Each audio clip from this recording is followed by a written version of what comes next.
Morning, afternoon, evening, folks. I know that we have people joining in from all over the world. Actually, we have a ton of registrations for this one. This is a topic that I've wanted to cover for a long time, but I just felt I didn't want to get too nerdy. And so happy to see. Oh, Twitter one. So we have our customers joining us as well. Fantastic. So yeah, thank you so much for joining. Happy Wednesday. Congratulations. You've made halfway through the week, 3 more days, and you'll be on the other side, and then another week will start. But I hope your conversion rate goes up in the meantime. So I'll try and make sure of that with all the content that we have today. We chose this topic because we've spoken a lot about hacks and tricks, but not about what goes in the customer's mind when you implement some of the strategies that we give away in these webinars. The last few have been a big hit. I actually got DMs of people having implemented some of the ideas that we shared, and it actually helped them in a big way. So that was great. We also gotten a lot of opt-ins for people reaching out to us to do audits on their sites experience. So we did that in a few cases, and that worked out fantastic. So once again, thanks so much for making it for another webinar. I can see some repeat faces here as usual. I think I'm gathering a fan following. I don't know if I'm right, but it feels great that we have a few people that are so loyal. But this is a big list, so I'll go through this after we are done with the webinar. Let's jump right in. As always, if you have any questions, please put them in the chat. Don't forget to select everyone so that others can see your questions as well. Number one, if you don't want to put it in the chat, put it in Q&A and I'll take it up. If it's relevant to what I'm talking about, I'll take it up then and there. If it's relevant, if it's not, I'll take it up at the end. And generally speaking, I want to make sure that I cover all of what we have and also share insights from our own experience of optimizing. A quick disclaimer is a lot of what I'm going to talk about today is going to be fundamentals. It's going to be basics. It's going to be stuff that you might or might not have heard before. But the whole intention of doing this, the whole talk around, user psychology is so that we change the way you think. So if even one of the ideas that we give you today makes you change the way you currently think about, because what we strongly believe is everyone who's running a brand, including myself, has something we call availability bias, which means that you've looked at your site, your product page, your cart page, your journey so many times now, it's practically impossible for you to find what's going wrong with it. And to help you beat that bias, to help you essentially make sure that that bias doesn't completely take over, we do a webinar such as this so that we can talk about some fresh ideas, look at what other industries are doing. We had a client that recently signed up with us that does sports products, and the biggest ideas we've implemented on their site that have worked are actually learnings we had from a hardware website, which is insane, which is incredible. No relation between the two businesses, but interestingly, both the businesses, like any other business, are trying to are trying to persuade humans to buy their products. And I think as obvious as it seems, psychology at the end of the day, if you understand it well, if you understand your customers' biases well, I think you'll be in a great position to put together an experience that converts well. So let's jump right in. I think we'll first begin with, how biases in general have been useful or kind of have always been predominantly around us. For example, wine shops and generally speaking, alcohol shops, try and influence you with classical music. They make you think like a connoisseur in order to make you pick up more expensive wine. And, the sophisticated atmosphere essentially influences the way you think. This is also true for how restaurants think of their music. This is also true for how they pick their colors. So there's a lot of psychology that goes into it. The only difference is that enterprises spend an outsized amount of user research time to get to understand what exactly works for them, but smaller businesses cannot do that. You cannot pay 100 customers to come experience your product, give you feedback, or give 100 pieces of your product away. So even if you do it with 10 people, it might not be statistically significant. But so it's important to understand, without having to do a lot of user interviews, how is it that people kind of function. Generally speaking, you have 4 or 5. I'm just getting some basics out of the way, and then we'll go to the good stuff. I just want to make sure everybody is operating at the same level as far as fundamental marketing lingo and fundamental marketing stuff goes. So the general marketing funnel is awareness, interest, consideration, decision, action, and then after that is loyalty. But generally speaking, you run an ad, you make people aware about your brand, you make them curious about your brand. That's when they click. They come to the product page. This is when you already have their attention. Then there is interest. Are you able to persuade them to stick around for 30 seconds? Stick around for more than 8 seconds is what I normally look at as a benchmark. How much of your traffic sticks around for more than 8 seconds? That's the number you're looking for. If it's more than 8, you have gotten to the next step. And the third step is essentially where people are going through the description. They're taking a look at the product images. They are spending time. So I'm going to talk a lot about that as we go. But this is where they are considering buying the product. This is a big one. This is a very important one. This is the hardest one to crack, because when I randomly see a 12 pack of snacks and Facebook ad promoting this keto snack pack that I should buy. I'm not even on a keto diet, but I see it. There's no sugar, there's no preservatives, and I'm thinking, okay, do I even need this? Is it going to be good enough? They say they're using whole wheat, but can whole wheat even make good snack? They say it's not fried, it's not toasted. So what are they even doing it? I'm thinking all of these things, which are kind of, which are essentially, I'm not even at the decision stage yet. That's the next one, because this is at this point, now I'm thinking, why should I buy what you're selling to me? Why should I buy it from you? And why should I buy it right now? So the third question, the third most important questions of convincing someone to buy something from you is the decision phase. And it essentially matters a lot, because that's what gets people over the line. And the last one is, of course, action, where you're trying to create urgency. And we're going to talk about a lot of that. The emotions, the reasons people go through these stages are even more important, right? So there's desire, there's aspiration. I need this product. I want this product. So fundamentally speaking, I've said this before in earlier webinars, there are 3 or 4 different types of purchases that people do. There is routine purchases, your eggs, your bread, your grocery, that kind of stuff you need to survive. There are planned purchases, which could be luxury products. There could be, there could be planned trips. There could be planned purchases of a fashion product or anything else, right? It's stuff you've been thinking about. You think you're going to get it in 6 months. Could be a refrigerator if you're low. I just got one. So, it could be that. There are unplanned purchases. So you're walking in the mall, you see Nikes come up with these amazing sneakers. They go extremely well with the shirt you're wearing. You're like, you know what, screw it, $150, I'm going to get it. And then the last one is emergency purchases, right? So the desire and aspiration to actually make a purchase, is your brand picking up the load to also create that desire, or does it already exist? In which case, you're only converting that desire. Think about it. What are you doing with your marketing? What are you doing with your messaging? And what are you doing with your brand?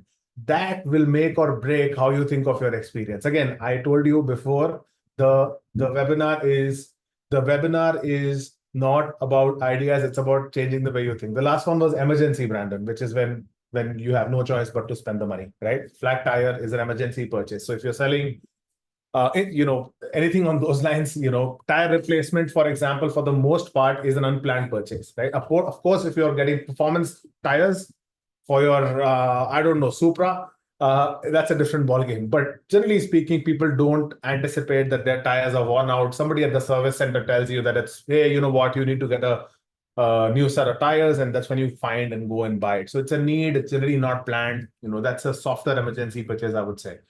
Then there is excitement and curiosity. How can you create that? Generally speaking, people throw offers to do this, but excitement can happen for a lot of other reasons. For example, Apple does an event every year to create excitement about this, absolutely. And there's one statement you will always hear them say, which is, this is the best iPhone we've ever launched. Of course it is. You've taken 12 months to make the product better from what it was before. And it has to be the best iPhone you ever launched. Sometimes it's not. The customers know it, but that's what they claim. So they create excitement on the back of product quality. They create excitement on the back of creating other feelings, which brings me to the next one, which is FOMO. Fear of missing out generally is driven through out of stock related messaging, but there are other ways of doing that, right? TikTok, for example, I think 80% of us here would have downloaded it, depending on your age. I don't want to assume, but we would have downloaded it because of FOMO. Everybody and their uncle is on TikTok. Our neighbor is dancing. Our neighbor's neighbor is dancing. So it's kind of crazy that, we all downloaded it and now we are all scrolling. So God help us. But the point is, FOMO is a big emotion and it's hard to create, and we'll get into how to create that slowly. Happiness and satisfaction, really easy one. What are the benefits? What is the vibe that your business or your product gives to the customer? And then the final one is trust and security. So if you really think there is a Maslow need hierarchy theory, I think we all studied that in school. I'm not sure everybody studied that or not, but I'm assuming some of us did. And so there are safety and security needs, other needs that you have on top of that. And the final one is self-actualization. So you have to think about your customer in that place. Which need of the customer does your product satisfy? And then think of these emotions and then go back to thinking of this funnel that I just spoke about, right? At the end of the day, the ultimate goal is that you get them to add something to cart. Okay, so let's go to the next one.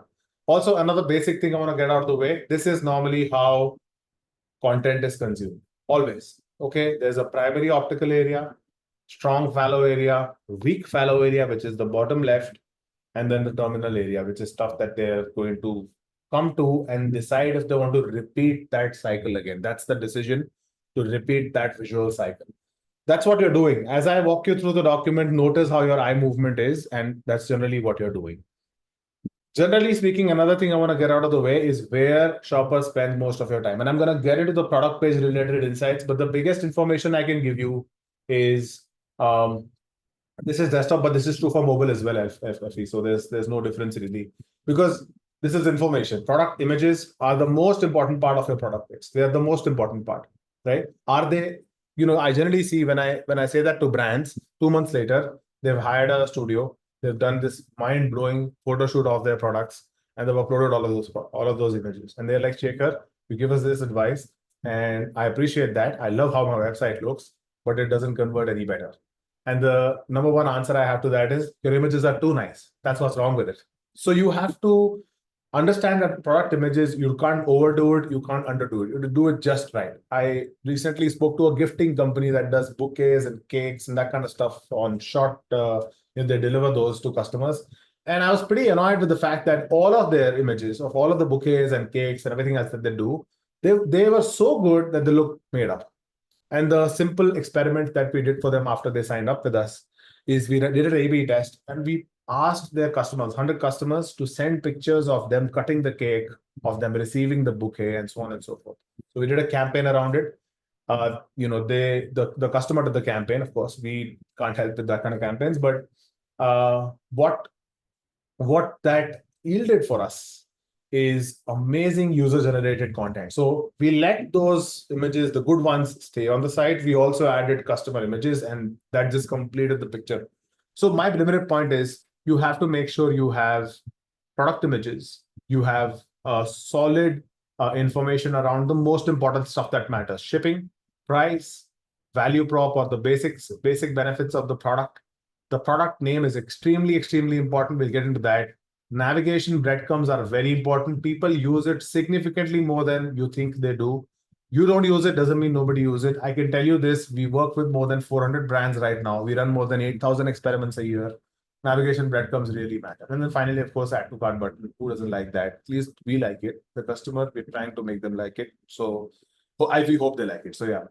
Brandon, there's no ideal number. It really depends on the product. I'm going to give you some advice about the images. So stick around. I'm going to get there, and I'll give you a couple of other interesting, advice about product images. So let's get into principles. So what I've done here is, and credits to the ConvertCart team.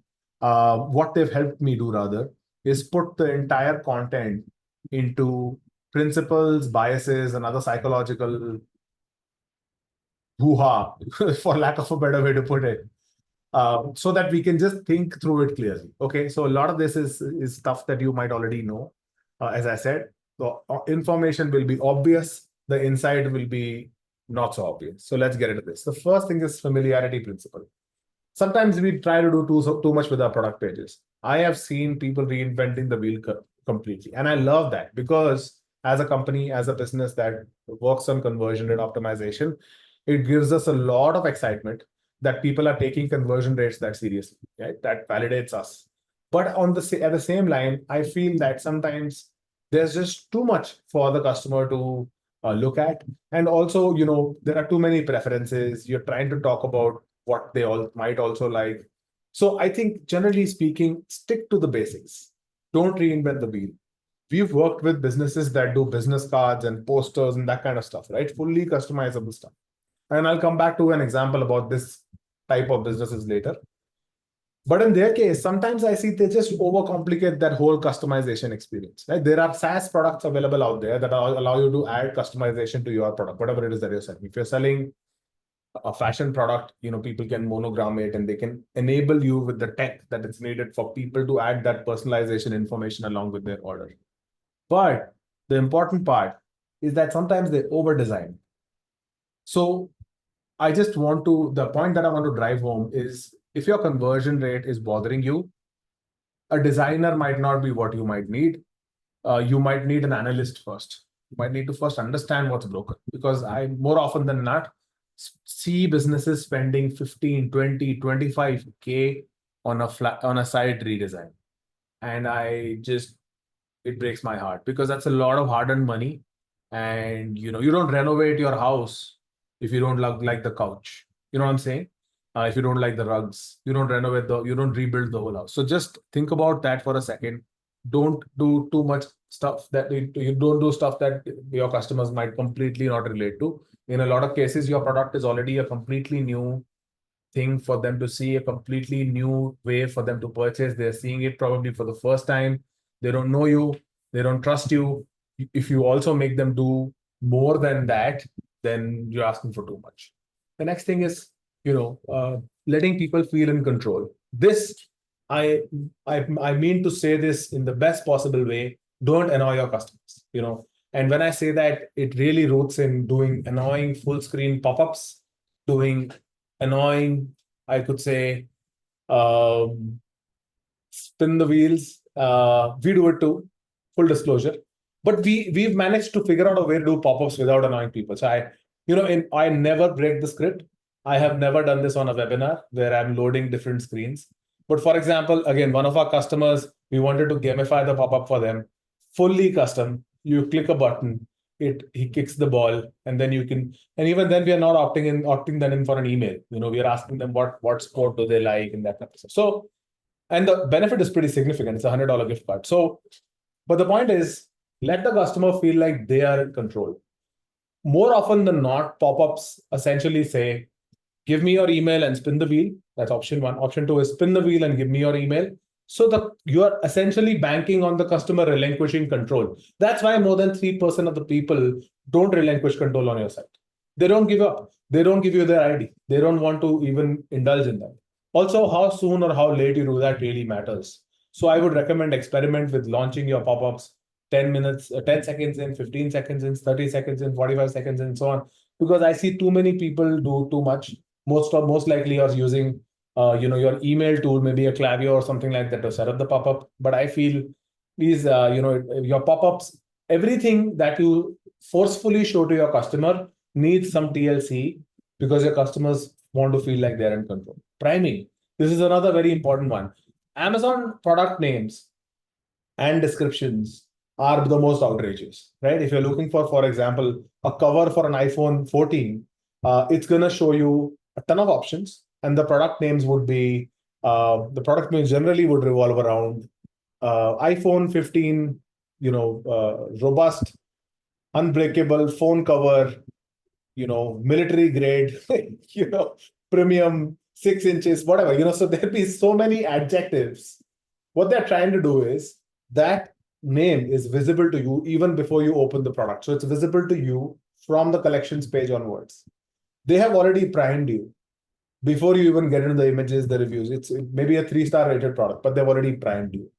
Use words wisely, especially your product name. I already mentioned that earlier. It really, really matters. It really matters what you call your product. If it's going to be called, for example, if let's say you're doing plain t-shirts, you're doing like I normally always wear a black plain or a gray plain or a blue plain t-shirt. And I'm one of those people.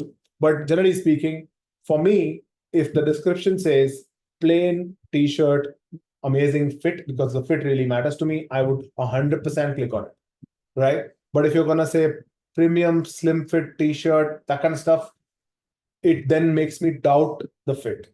When you say slim fit, it makes me doubt the fit instead of being convinced about it. So think about the words very, very wisely. Any suggestions on timing of pop-ups? Is there a formula based on average time spent? I already gave the answer. Actually, Brandon, Think about it. 8 seconds is what you want to give your customer to determine if they are on the second stage, which is, are they biting what you threw at them? Do not disturb in the first 8 to 10 seconds for sure. And then if you want to see if they go past the consideration stage, you're absolutely right. You're on the money. I would analyze data and I would see what my average time on site looks like. And for people that bought, generally speaking, how much time do you spend? I think that data would pretty evidently tell you that the moment people cross 40 seconds on your site, maybe a minute on your site, the bounce rate or the drop off rate instantly plummets to about 10% or 15%. But before that point, it's about 70%. So what is that point, the lapse point where people start dropping off or stop dropping off?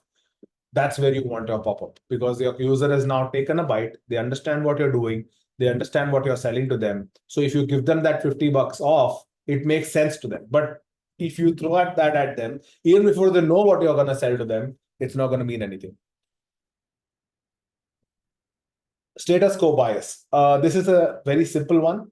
Generally speaking, people don't want to do too much experimentation. They want to maintain the status quo. So if you tell me something's popular and thousands of the customers always buy that, customers would want to kind of pick that and kind of go with it. I'll give you a solid advice here. When it comes to fashion, especially, and I think I will allow you smart people to associate that advice to your industry, business. When it comes to fashion, one of the doubts that people have, generally speaking, which is something they're able to get over. It's not that they're not able to get over it, because if that was the case, they would not be ordering. But the doubt is always fit. If I pick an XL on this site, does it mean an XL when I buy from Target or somewhere else? So that doubt is sometimes too worrying, especially for people who don't have like a standard, they're not fit, right? So they're not a standard body shape. So in that case, the simple thing you need to do is tell them how your sizes kind of match up to the most famous ones. One experiment that we did for our customers, for one of our customers, and this is purely an A/B test. I would recommend you think about it before you run it, because if you run it and your customers start to trust that and they start to order too overconfidently, you would have too many returns. So think about it before you run it. But the test was 89% of the customers that picked a size with us were happy with how it fit them. So that gives you an instant feeling that, okay, their sizes generally kind of work out and it's not going to be an issue. You can also do a pop-up based on scroll. So when they get to a certain spot of the page, of course, Nick, that's right. Perfect. You could do that. But generally speaking, when your customer is scrolling, they're either going through content or they're looking for content to go through. So you want to think about how it pops up and where it is on the page. If it is on the home page, it means product discovery is not complete yet. They have not found a product. So you got to think about the messaging on the pop-up first. Also, if it is repeat traffic, you could do whatever you want because they've come back to buy from you. So it makes sense. Choice architecture. The intention here is to highlight benefits and savings in each option. In this case, choice is sometimes the right way to make people decide. I'm going to give you some very basic sales advice. Never ask yes or no questions. That's something we teach our sales team as well. Hey, can we meet at 9 p.m. tomorrow if you're available? It's a yes or no question. So easy. Saying no is easy. Saying no is easy because you've given that as an option. So instead of doing that, if you're trying to ask people, hey, can we go out to dinner tomorrow? And if that's your question, it's a yes or no question. But you could replace that with choices. Hey, do you want to do pizza or do you want to do pasta? Do you want to do pizza or do you want to do something else? So what you're doing is you're completely eliminating the option of saying no. And I do that a lot. I hope my wife doesn't hear me, but I do that a lot. So probably unhealthy levels of choice architecture on my part. But okay, let's keep going. So urgency effect. I think urgency really, really matters, but don't overdo it. Okay. And you could do it and also do it in a genuine way. I know a few websites and I showed this in the last webinar as well. This is slickwraps.com. I've been seeing this website for the last 5 years. I challenge you to open this website tomorrow and then the day after that and then the day after that. They will always have a 3-minute timer for the sale, always, right? It's permanently there. So essentially their offers have no trust left anymore for people, right? Because they're always on sale. So You know what I mean. So don't lose that trust. If you're doing a time-bound sale, own it up, do it in an honest way, do it in a genuine way. That's when it really makes sense. You could also do conditional free shipping. So if you buy off a certain volume, there's free shipping. There are ways to do that. Also, I think it really matters that you, like, for example, if you look at this timer here, there's an even better way to do this, is that if you order in the next 7 hours and 57 minutes, we'll ship it the same day. Because I think a lot of us as businesses that rely on third-party vendors for logistics cannot commit a delivery date. We cannot commit a delivery date straight away. Some of us can, but most of us cannot.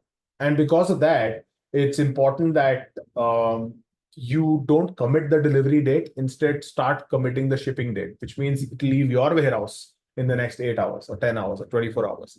If you can do that, that's half the battle won. People at least know it's going to leave you. So it's going to reach them as well. Because people trust large shipping companies, there's no doubt about it. And you can obviously tell them you use FedEx or whatever it is that you use to ship the product. Endowment effect. This is, again, I want to go back and double click on the printing websites that I spoke about, people who do business cards, flyers, posters, that kind of stuff. They thrive on the endowment effect. They thrive on it because, and IKEA thrives on it, right? Generally speaking, people tend to value items they own. Essentially, they would value items more highly where they have they have an investment in making those products or in customizing them for themselves. So in this case, I can add my dog's name and kind of do that. I have a dog bed that looks very similar with my dog's name on it. So we love it. He loves it. And yeah, I think we probably need to replace it because it's really old now.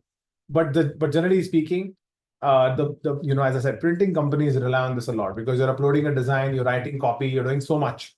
And because you're doing so much, there is a high chance that people are going to kind of go through with it, which is why actually abandonment in that industry is extremely painful because you have abandonment after somebody's completed their design and they're like, yeah, you know what, I'm not going to spend $100 on the visiting card right now. So IKEA, as I said, also thrives on this. It allows people to build their own furniture, which makes you feel invested in it, which makes you feel, which that furniture, you are likely to feel more attached to it compared to any other furniture.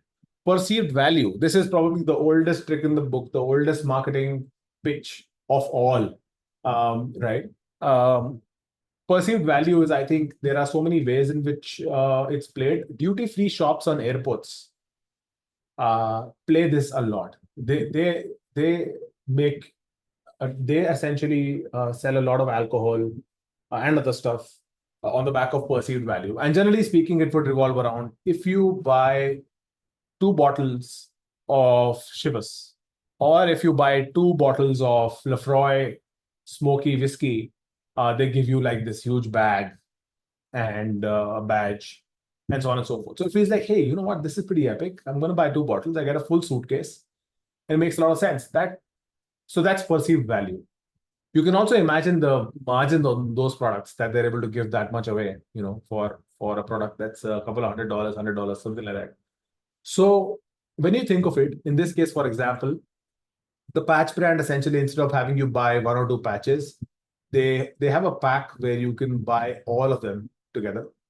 And this is a tester essentially. So you can buy multiple of these in one go. And they're also trying to upsell subscription. So that's something that's a hard sell. But generally speaking, we've been able to figure out a way to create that perceived value with bundling products. The reason I say that is I was on a call yesterday with a customer. I don't know if that customer is on the call as well, but I hope, Lex, if you're there, I'm going to make an example out of your business, but that's fine. So this customer sells something. It's a different kind of product, and in their case, the question the product asked me was, do you think it will work if we offer the product for free and charge shipping? Because I want to make sure that people try our product. And my question to them was, aren't you taking your customer?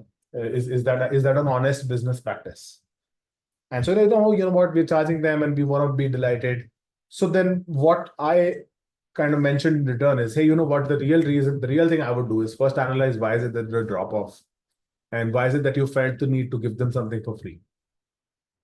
And that would give you your answer of whether you should even do it or not. Because I think of freebies as a retention strategy, not an acquisition strategy, right? It's to make sure they come back, because it also acts as a reward in that case for buying for the first time, but not as an acquisition strategy, because it's extremely expensive to give a product away for free to a customer that you anyways paid Facebook or Google to bring on your site, and they're one of the 100 that you paid for, and one of them is buying and you're still giving it away for free. So it's like, it's bad business, And that's kind of, that made me feel like, hey, you know what? Why don't you just blow up the value you can show to them in your product? Just go all out in delivering it to them, and that would make a lot of sense. Okay, so I have a question. In all the examples, the price on the PDP shows after the product options. Is this a conscious decision? No, it's highly subjective. And in this, so generally speaking, you want to flip or switch those on the basis of whether the price is linked to the options or not. So the decision, Shahab, here is, if I pick an option, should my price change? In this case, that happens. If you're selling a t-shirt that's $100 across the board, all sizes, then sizes, which is the options, will be after the price, because the price is not going to change on the basis of the option. So you want to make sure that like in this case, the price is above the options. I hope that makes sense. Scarcity principle. I don't think people leverage this enough. This is the number one way of creating trust. If you run out of stock, it means your product works, right? And I think we've got to emphasize that enough to make sure that it kind of works. There are very few cases, when you find brands and products and jackets or maybe dresses that you truly like, and stuff like final sale, few left, really works because they've stumbled across you on the internet and they don't know if they're going to find you again. And a lot of people don't even bookmark. So this kind of stuff really, really works. There is, however, a deterrent here, which is product cannot be returned or exchanged because this is the final sale. So this message validates the price. Why is it a 40% off? Because it cannot be returned or exchanged. So I just want to make sure that we use all of this smartly. I would not have shown this message here so prominently. I would have probably hidden it along with the price with a small, like you see these bells here. I would have done something similar here and then shown that message, because I think it's a huge deterrent, especially for a product that is in an industry that almost everybody does try and buy. You can send back whatever you want whenever you want. Bandwagon effect. Following the trend, this is why we all downloaded TikTok, as I gave you the example earlier. Generally speaking, this messaging 100% works if you do it in a genuine way. Recently, there's a large travel booking platform in Europe that is under a lawsuit because of faking this. So they would generally show, the number of something is left in stock, or only two seats left on a flight or something like that, to hurry people up into buying. And they were hit with the lawsuit, and you can imagine the amount of damages they would have had to pay. Don't fake it. When we do it, we generally connect it to the transactions, and we generally try and do it in a way that it's useful. So in this case, for example, one very smart idea here is the likes, right? So have you ever seen a like button on an e-commerce site? Nobody's ever seen it. I'm confident, and that is just game changing, because what you have here is the social media version of shopping. I think this is going to be the next big thing if everybody learns to do it well enough. You could like a product, and you don't need to give your email if you like it. So it's not like a wish list where you're giving your email, creating an account, and do all of that. So I think that really matters. 16. So interestingly, here, instead of showing that 50 people bought this product in the last 1 month, because that might not be true, we're just talking about views. And that's really smart. You're saying, hey, you know what? In the last 1 hour, in the last half an hour, we had 40 people look at the product. And that creates a lot of trust. So that means, that tells you you're not alone on this site. You're not the only one shopping. Reciprocity. So I think generally speaking, this means kindness really, really works. And the intention here is to find a way to show value in repeat buying. So in this case, subscription, there's 15% on every subscription, free shipping, no commitment, cancel anytime, save 15%, don't pay 36, pay 30.59. So there's so much that's happening. There's also money back guarantee. So you're making it almost an obvious choice to pick subscription. Like I could actually go and pick subscription for this 12 cans, get the delivery and go and cancel it.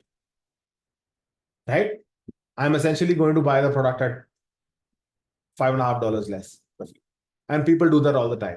But what that also does for you is the product becomes the hero. Because if people do that, they get the first 12 can, they open it, they have it, they're like, this is pretty good. You know what? This is good. So you enjoy it over 2 weeks, and then you get the other one, the next delivery, and you're like, okay, you know what? Maybe this is the thing. Let's continue it till it kind of works out. And $30 is not that much of a deal. So the bottom line here is, if you have full faith in your product, you give to the customer before you ask from them. Like in this case, they're making it a no-brainer to pick subscription because I can just pick it up and cancel immediately. Warm glow giving. So I think this is an interesting one. Emotional rewards go a long way. And I think this is the big one. I'm going to talk about something. I'll just take a look at what Brandon has to say here. Is there a magic number regarding when to show low stock levels? I think it really depends on your frequency. I'm sorry. When I say frequency, what I really mean is your business depends, your lifetime value of a customer depends on average order value multiplied by frequency of the customer. So if you have a good frequency, your product is sold in hundreds, you would kind of do it in a number that kind of makes sense. If you are selling, like I was talking to a business day before, and they sell restaurant equipment, and in their case, products can range from $2,000 to $20,000. Even one left in stock can create urgency. So that's generally what it is. Warm glow giving. So this is emotional rewards. And this is combined with social identity theory. We all identify and associate our self-esteem to social groups that we might belong to. And this is a big point, and I think this is true in today's world more than anything. So here is what I want to do. I wanted to take a look at jadeyoga.com. That's again one of our customers. I'm going to bring it up just for good measure. I'm sure Dean will be happy that I'm showing his products to so many people. If you are into yoga, by the way, fantastic yoga mats. I cannot recommend them enough. They are incredible. Now, what they do is they plant a tree for every mat sold, and they have planted more than 2 million trees. I think if you have half a heart, you would buy this yoga mat just for that, isn't it?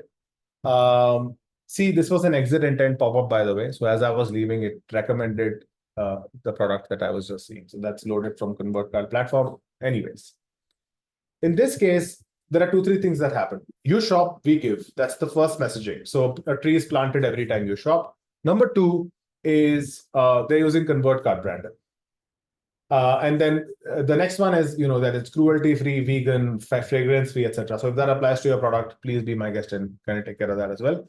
And then the next one is, of course, social identity. So if most of your customers, there are a few things that are actually true for your customers even more than other stuff. So nobody likes plastic anymore.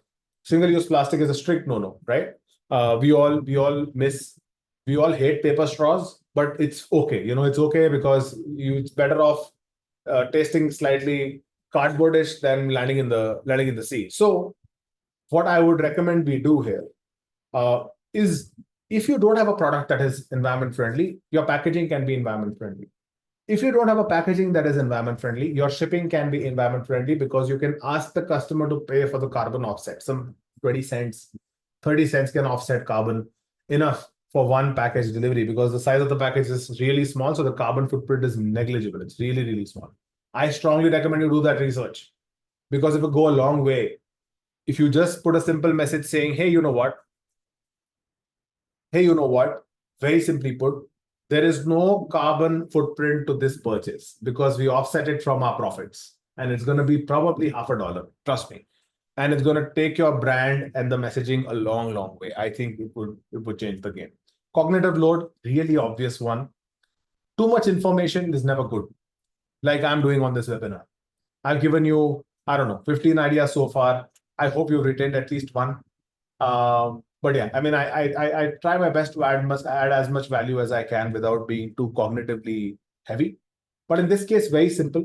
There are 4 options. Should I pick flat woven, standard, cushioned, tufted, standard, or cushioned? And if I don't know, the website helps me decide. In that case, it kind of explains what each of those four mean. So what you're doing is you are, for people who want the load, who want to understand more, are in that decision stage, you give them that option. But people who are not at that level yet, you're not making the product page overly complicated for them. And it goes, and that kind of works out really, really well. So that was everything above the fold. I'm going to speed up and leave the last 10 minutes for questions. So let's get into principles for below the fold. Let's get into Fitts law. This is a very interesting one. Just generally speaking, the time required to move to a target area like a button is a function of the target's distance and size. So very simple stuff. The larger a button, the easier it is to spot and move to. It's a very basic concept. So don't over intellectualize it.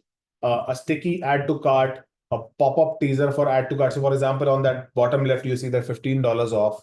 There's a high chance people will take it. Actually, you know what? The whole purpose of those pop-ups is not to capture emails from people who are not interested in buying from you. It is to actually capture emails for extremely high intent customers who are going to buy from you. Tell them, hey, you know what? You're anyways buying this $35 product. Why don't you take a $15 off on it as well? It sounds bizarre, but hear me out. Because when you do that and they pick up that coupon from you in exchange for their email, only 50% of them actually add it to cart. And once they've gone to the cart, hopefully only 70% of them go to checkout. And once they've gone to the checkout, only 85, 60%, 60 to 80% of them will actually check out. So of the 100 emails you collected, 30 availed the coupon. The remaining 70 are left for you to recover. That's how cart abandonment works. That's how you got to structure your pop-up messaging. And that's why Fitts law is important, because if it's not noticed, it's not clicked, and that's always how it works. Dual coding theory. You always, there's a hierarchy of content. There's reading, there's viewing, there is listening. So, that's why videos are the highest, best. And now VR and AR is even higher than that. So VR and AR is the highest form of digital interface you can have, followed by videos with audio, followed by podcasts, followed by books. So that's generally what it is. You would generally see it that way, which is why TikTok short form videos are so addictive, because there's so much information crammed into a 10, 15, 60-second clip that it just completely changes the game. Halo effect, we already discussed this in some cases. It's basically whatever needs to stand out should stand out and should deserve to stand out. In a lot of cases, I see brands highlighting products, variants that actually are not that good, that are actually not what they want their customer. That's actually also not what is most selling for them. And they're still highlighting it because they're in the hopes of trying to convince people with that highlight, to spend $10 extra. It's not going to happen. The positive association, with standout features essentially can create a long-term, a solid long-term effect. Also here, you are doing up apple to apple comparison with competition. I think not everybody can do this. It's hard to do it. Also, if your customer doesn't know about your competition, don't bring it up, unless of course the customer asks you. Or like in our case, we talk about our competition all the time because we know we're going to beat them. So it's up to you to how you kind of use that. But I think that's also an important one. Then there's mere exposure. Recently viewed. I think that's another very, very interesting one. ConvertCart does a very, very cool implementation of recently viewed. This is one of our customers again. They sell coffee, and I've bought from them as well earlier. But essentially, as I keep shopping, there's a drawer that continues to stick around on the right side there, and that's also true for mobile. So irrespective of what page I'm on, I can always see what products I recently viewed. So very interesting. I think that works really well. Heuristic decision making. Heuristics are essentially mental shortcuts. So can you display information in a way that shortcuts are easier, and there are, it's easier for people to decide. Showcasing items that are related to each other in a logical way, and it actually makes sense to buy them in a bundled way, would go a long way, because that just makes mental sense. FAQs are gold. They're extremely important. Here is some homework from this webinar, folks. I want you to analyze your product page conversion rate, and then I want you to analyze conversion rate for people who have visited the FAQ page.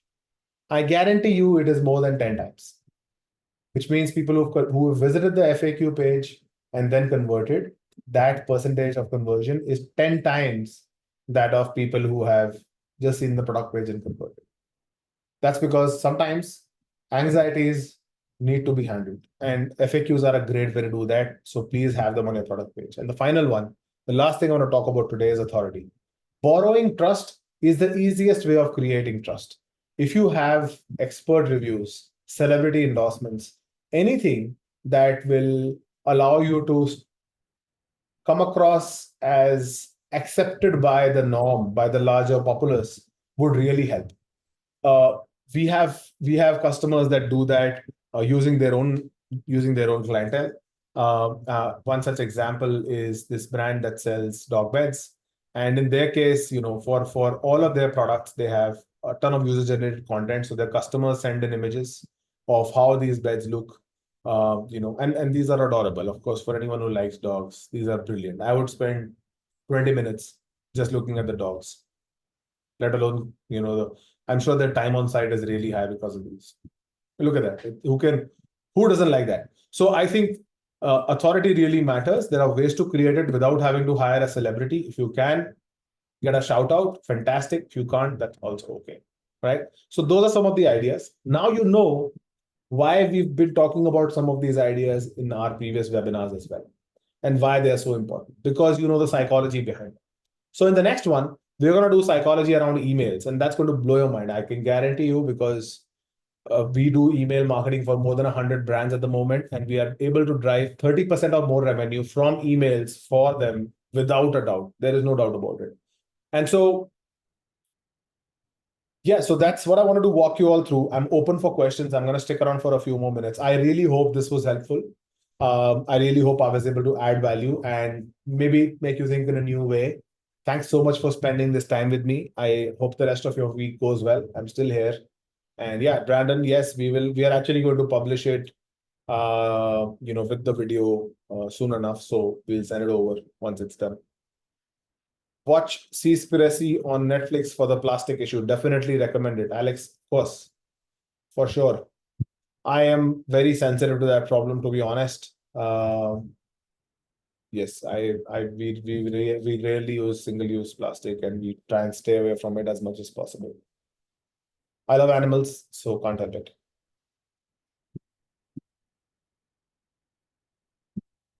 That is true. Straws are just a very small percentage. I would love some insight on the hero PDP image.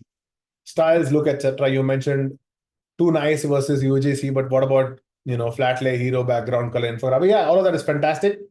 That's actually a great point, Nick. Thank you for reminding me. I was supposed to talk about it. I think people under-reference their hero images, right? So the images, generally speaking, are just the product, and I don't know. I'm not a big fan of that. Okay, so I'm just gonna. This is not a ConvertCart customer, but I'm gonna just still get into this, and I'm gonna show you what I mean. Okay, let's look at this, for example. There are product images, right? The complaint I have with this is majority of the customers will engage with the images here, but they have put all of the important information everywhere else. The quality of the product, the genuinity, ease of installation in their case, everything else. All of that information is parked away in places where the customer will probably never see it. Right? Do the skins affect functionality of the device? Why don't these images say perfect cuts? Insanely easy to install, right? We send two of everything. I have ordered from them. We send two of everything. So if you screw up in the first one, you can still do a good job with the second one. So images are a great place to communicate some really useful information. And I think that's sometimes kind of ignored. Among the principles, which is good for the TA who are rushing and strong goal oriented. Can you elaborate, Ling? When you say TA, you mean customers, target audience? Is that what you mean? Among the principles, which is good for the target audience who are rushing and strongly goal, I think I can maybe look at your product or business and then comment on it. Um, but there are so many things. I think all of them are important. People who are goal oriented would probably be triggered with accomplishment. So can you figure out a way to build that into the whole experience? How can you make them feel accomplished if they buy from you? Is there any accomplishment associated with purchase? If not, can you create that? If you are a sports product, can you donate $1 to that sport for every purchase? Because that would immediately make people relate to what you're trying to do. You would come across as a significantly more mission-driven business. And that means a lot. Some in my personal capacity and as ConvertCard, we feed more than 200 dogs a month. This is a very, very unknown, like nobody knows this, but there is a small amount of money that goes away from us and our profits. And we feed more than 200, 300 dogs a month, every month. So yeah, but we've not used it in a marketing material because we don't need to. It's not something because we're a B2B company. But I think if we were B2C, we would have really used that, on the front end. Any other questions, folks? Thanks for the insight. Of course, you're most welcome. Thank you so much for spending the time. Nick, that'll be the final question. There is no psychology behind color of buttons. I will just put it. I am a strong advocate of not experimenting something like that, unless, of course, your business depends on it. A lot of people tell us McDonald's, KFC, Pizza Hut have a red because it reduces hunger. So does Lou Malnati in Chicago. So does Five Guys. So does Wendy's. So does In-N-Out. But I don't know. Colors, I think, are sometimes taken too far. But there's no harm A/B testing if you want to really, really do it. But we've seen that whenever you do that on a site, it generally returns as an AA test, which means both the variants there's no difference because the problem is elsewhere. The problem is people are not convinced why they should buy a laptop skin. It's not that the button is green or, we have, however, seen that the buy with shop pay button is like, it really shines through. Like in this case, the buy with shop pay really stands out in place of the add to cart. But if this wasn't there, if the buy with shop pay was not a part of this website, then I don't think you would miss the add to cart button. Would you?